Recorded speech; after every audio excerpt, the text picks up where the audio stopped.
very special. Well, it's Father's Day, and I just want to kind of tip you off as to what I'm thinking this morning, what I've been thinking about all week. Kind of a different sermon in a sense, because this morning's sermon is actually about children and grandchildren, but it's not a message to children and grandchildren. It's a message to parents and the grandparents about their children and their grandchildren. And I want you to know that as I thought about this all week long, I feel impressed that maybe at the end of the message this morning, maybe after the postlude, we ought to hang around this morning and pray for our children and our grandchildren and any and all children we care about, even those of us who do not have children. But I want you to know as I start where I would be finishing, so I tip you off. And I address my remarks this morning to parents and grandparents and others who are listening. Sometimes our greatest prayers are not for children in diapers as much as for children who are out in the world by themselves. I want you to think about this so we can pray later. If Jesus were here this morning and you could talk to Jesus face to face and ask him for just one thing for your child, your children, your grandchildren, for a child who's significant to you, who's near and dear to your heart, what would you ask Jesus for? We'll come back to that in just a bit, but I ask you, do you think about and pray for your children often? There is always a certain amount of hesitation on my part to speak on the subject of parents and children. I mean, my boys are grown, and yet I think about them all the time.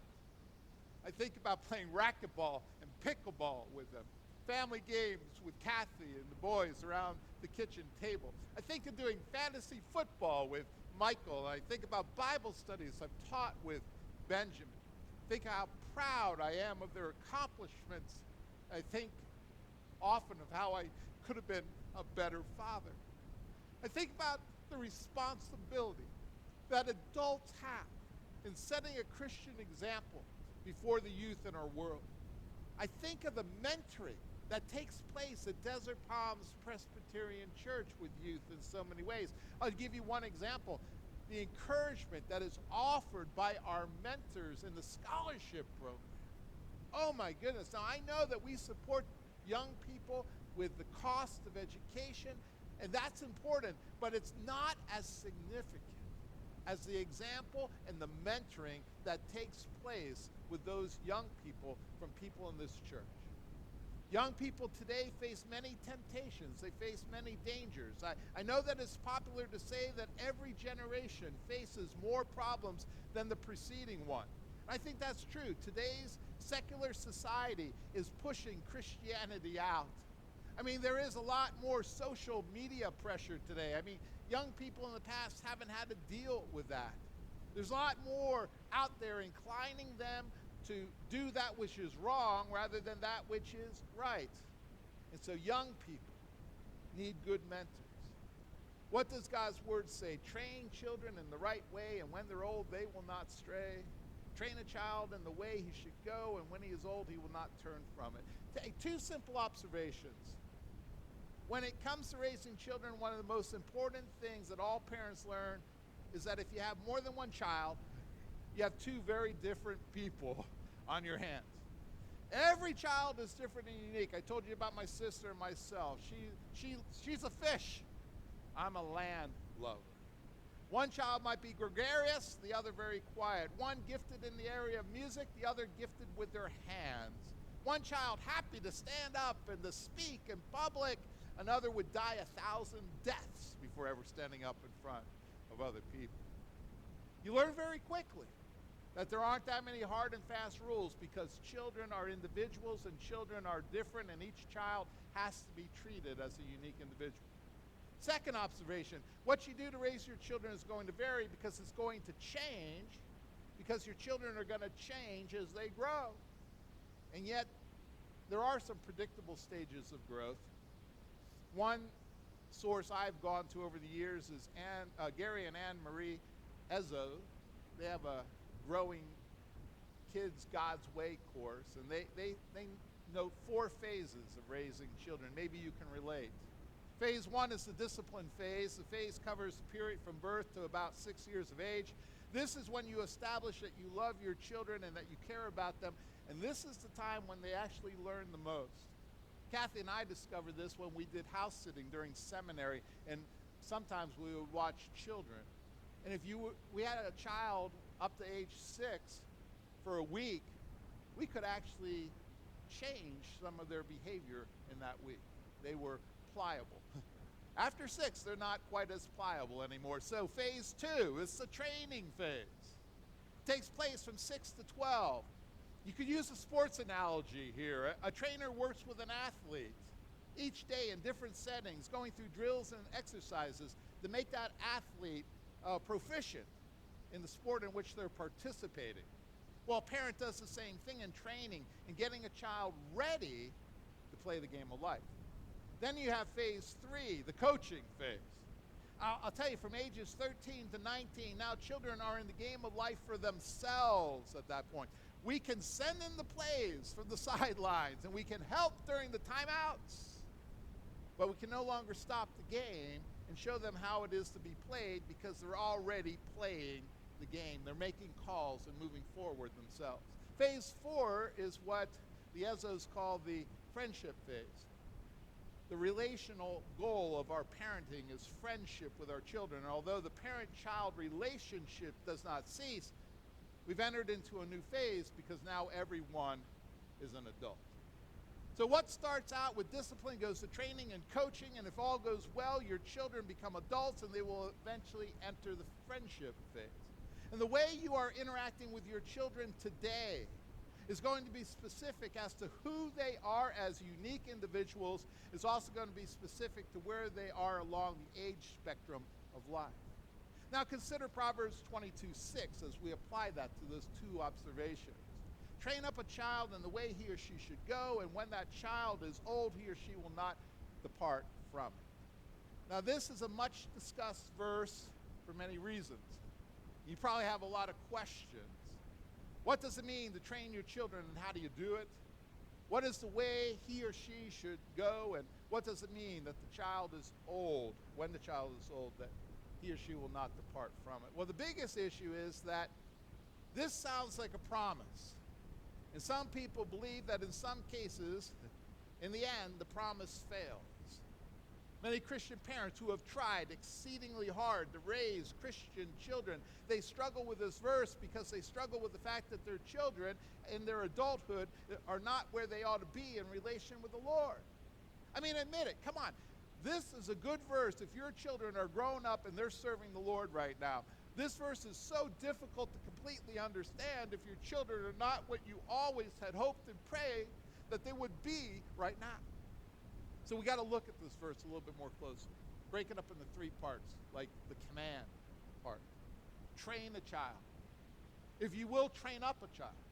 What you need to know is that this Hebrew word that is translated train is actually a word which, if you trace it back to its Hebrew roots, has a very unusual word picture associated with it. It actually has this picture of parents placing a morsel of food in a child's mouth. You would never have gotten that from the English word train, but we do get it from the Hebrew. In Hebrew, it's a picture of what a mom or dad does for a little infant who does not even know how to eat yet. In the beginning, you make sure not just that your tiny little child has food, but you take it to her and make sure the milk or formula is right there for her. You don't tell your newborn child to go and get it herself because she's not capable of doing it. To train your child is to take the food of life and bring it to your child so that he or she will find the appropriate nourishment needed. Now, why is it that in the beginning the parent takes the food to the child? Because the child can't do it on herself. What is the goal then? You give the bottle to your child when the child is young, so you're not going to have to do it when the child is old. So it's one thing to give a bottle to a child who's, 6 or 8 months old. It's a whole other thing and inappropriate to give a bottle to a child that's 14, 15, or 16 years old. So this word means that we give the child everything needed in life when he or she is young so we don't have to do it for them later. Now here's something interesting. And this is why I included the NIV translation this morning. Because in the NIV, they translate the word train, start. And that is also a good translation of the Hebrew. It refers to starting children out in the way they should go. And that's the parent's responsibility. What does it take? It takes sensitivity, it takes discipline, it takes flexibility because children change day by day. It takes diligence, hard work, and a great deal of time. So the command is to train a child. Take the food of life, the water of life, the truth of life, the instruction about life, right to your child and put it on his or her lips. Feed him or her now so that later they can feed him or herself. Show the child the right direction to go. So first you have the command, then you have the direction. Number 2, train a child in the way. Now the Hebrew word for way is dabar. I should tell you that the commentators are somewhat divided. In fact, I had a professor at Gordon Conwell, Doug Stewart, who translated this word differently than I would translate this word. Now, he's my professor. Maybe I should go along with him, but maybe I just disagree. But there are those who suggest that this word dabar, train up a child in the way, should be translated train up a child according to his way or to his bent. What they say it means is that you should come to understand each child individually.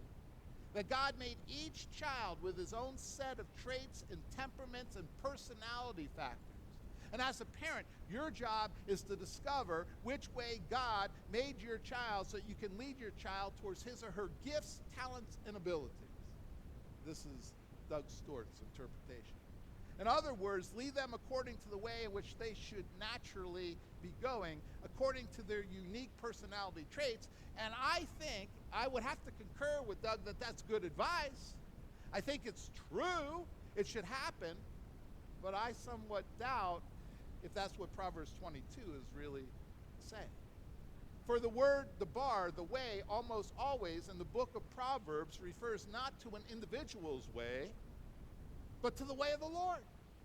It is the same word that is translated over and over again, the way of wickedness over against the way of righteousness. There is a way, same word, dabar, that seems right unto a man, but the ends thereof are the ways of death. It is a word used over and over again by Solomon as he writes. And when we are being told here to train up a child in the way he or she should go, we are being told to train that child up in the right way, in God's way, in the righteous way, with holiness and truth. As someone has said, you should not understand this verse this way. It is not train up a child in the way he would go, but train up a child in the way he should go. And that is one reason God made parents and grandparents and aunts and uncles, especially Christian parents and Christian grandparents, because Christian parents and grandparents who love the Lord ought to know the way their children should go, the way of righteousness, of truth and obedience and honesty and integrity and godly values. And so what we have here is we have the command and we have the direction and then we have the principle. And when the child is old, that child will not depart from it. Our problem here, if there is a problem, and in some cases there are, is not with the verse. Our problem is with our kids. This verse sounds right to us. Our problem is that our children are not robots and they're not puppets. God made our children, you see, with minds of their own. Did you notice God has given our children a will? And each boy or each girl has his own ability to choose which way he or she is going to go. Sometimes to our own heartbreak and our own disappointment, our children choose not to follow the way that we have taught them. And yet this verse still is in the Bible. When he is old, he will not depart from it. I think what this verse is telling us is this: God has given you the chance to plant the seeds into your children's lives, and eventually, if you will hope and wait and pray, the harvest will come. Your responsibility is to train in the way, and the child's responsibility is to remember and choose. Mother, who was raised Catholic, used to quote the nuns who taught her at the parochial school that she attended. Give us a child until they are 7, and they will be Catholic for life. And there is some truth there.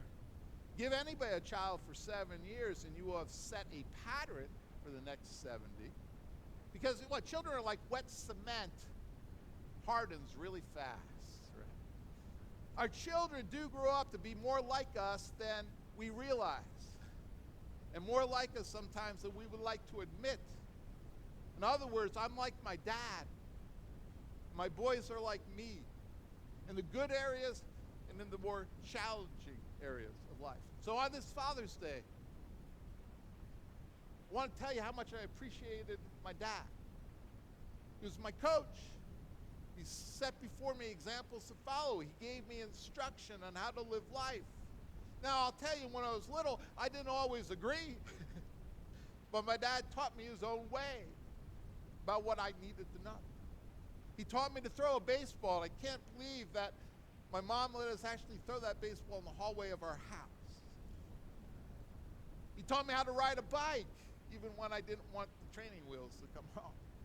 He taught me about gardening, and I hated to be out there gardening, but I love it so much today. He taught me to appreciate things in nature, especially birds, though he wanted to go out and look at them at 5 a.m. on Sunday morning. He taught me how to drive a stick shift. You want to talk about patience of a father. He modeled for me an outstanding work ethic. He modeled for me what it means to worship God. Here's the hymnal, Jim. These are Welsh hymns. Boom 'em out. Boom 'em out. He took me along even when I didn't want to go to visit people in the hospital, in the nursing home, and he'd say, you don't have to say a thing. Just stand there like a lump on a log and be present. He cheered for me at my baseball games, but he couldn't get too close. He always stood out in center field, and he paced back and forth. He was more upset about what was going on in the game than I was. In essence, my dad taught me how to be a responsible adult, how to forgive, how to show grace. I would hope that my dad would be as proud of who I have become because of his coaching in my life. What do you do, however, if you're a parent and your children are grown up and they're far away from the Lord?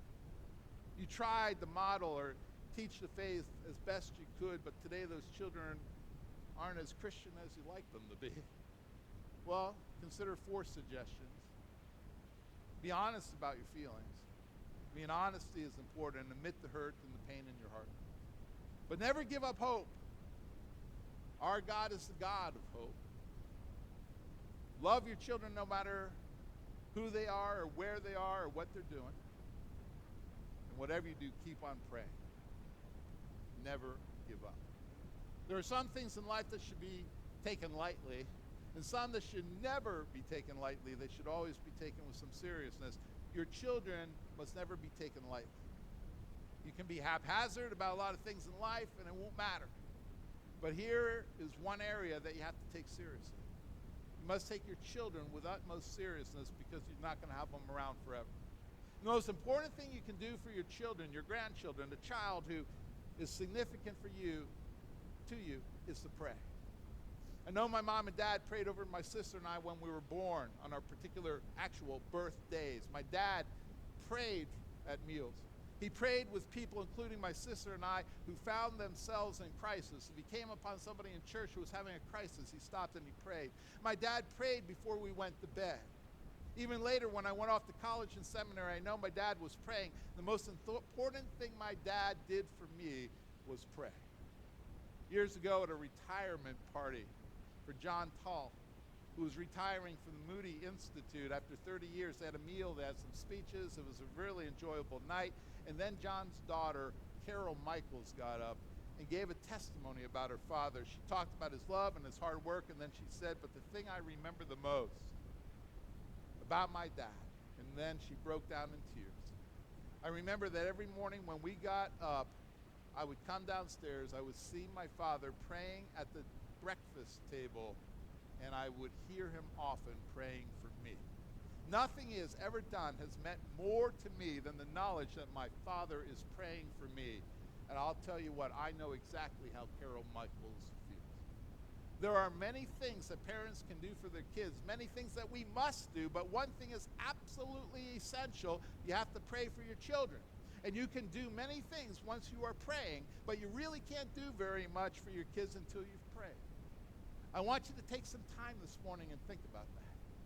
Maybe right here in the front of the sanctuary after the postlude. I mean, we have people up here every week that are willing to pray with you. There'll be a couple here today. Maybe some others will join now they hear what I'm talking about. But let's pray. Maybe moms and dads getting together alone just to pray for a moment. Pray for little kids. Pray for teenagers. Pray for grown-up kids. If you're single and you have no children, pray for a child that you care about. Pray for the children of your family and friends. The most important thing that we can do is pray. Amen.